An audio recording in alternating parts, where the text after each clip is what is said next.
I'm okay. I'm fine. Kincana, Kincana, teng neng neng neng neng. Ku menahan rasa sakit, rasa sakit. Few moments later.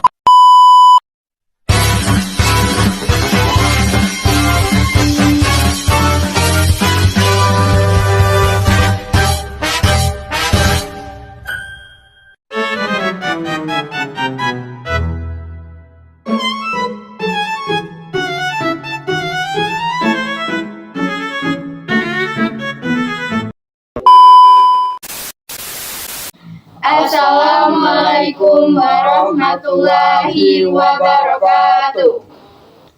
Hai Sobat Fisika, pada video kali ini kami akan membuktikan tentang peristiwa resonansi pada gelas kaca.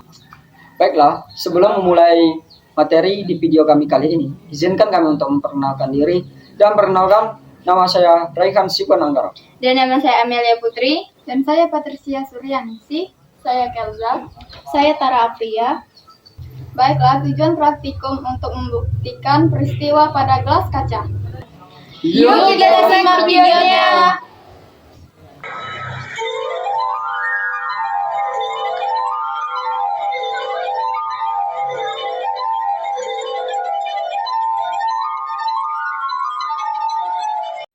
Dapat kita lihat dari cuplikan video tadi, gelas yang disentuh akan mengeluarkan bunyi yang berbeda. Kok bisa begitu? Yuk kita coba.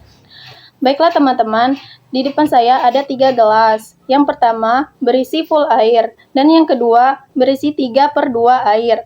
Dan yang ketiga berisi 1/4 air.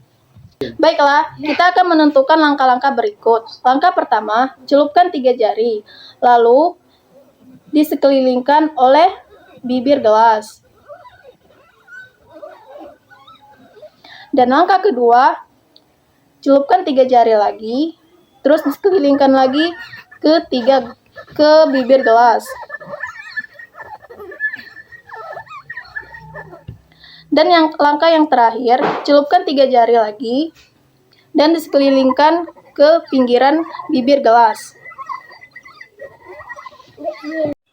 Pada percobaan pertama, dapat kita lihat dan dengan bahwa gelas yang berisi air full menghasilkan suara yang lebih lemah dan berat.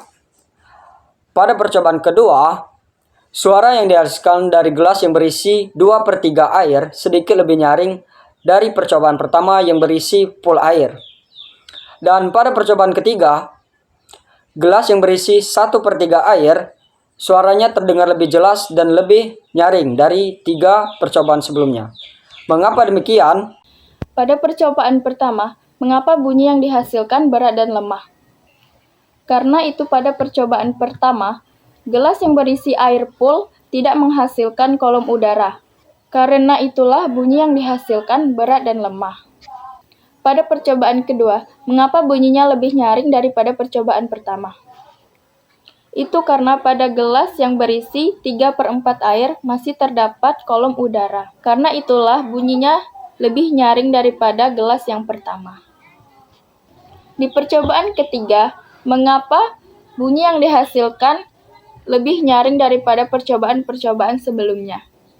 Itu karena kolom udara yang terdapat 1/3 lebih banyak dari gelas yang kedua dan pertama. Nah, karena itulah bunyi yang dihasilkan lebih nyaring daripada gelas kedua dan gelas pertama. Tadi kan sudah dijelaskan bahwa sumber getarannya adalah gelas yang disentuh. Nah, gelas disentuh supaya menghasilkan bunyi peristiwa yang dialami. Jadi, yang ikut bergetar adalah udara yang ada dalam gelas itu. Di dalam gelas kan memiliki jumlah air yang berkurang setiap gelasnya. Nah, itulah yang mempengaruhi kuat, lemah, atau nyaring atau tidaknya bunyi yang dihasilkan.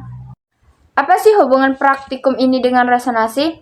Resonansi adalah ikut bergetarnya suatu benda akibat getaran yang dihasilkan sumber bunyi. Ikut bergetar adalah udara di dalam gelas itu. Sumber bunyinya adalah gelas yang disentuh. Jadi resonansi pada gelas kaca sudah kita buktikan. Kesimpulan yang dapat kita dapatkan dari ketiga percobaan tadi yaitu peristiwa yang dialami oleh udara di dalam kolom udara itulah yang menghasilkan bunyi. Maka dari itu, kolom udara mempengaruhi besar atau kecilnya frekuensi yang dihasilkan. Semakin besar kolom udara yang ada, maka frekuensi bunyi yang dihasilkan akan lebih besar dan nyaring. Sebaliknya, semakin kecil kolom udara yang ada, maka frekuensi bunyi yang dihasilkan akan semakin lemah dan berat.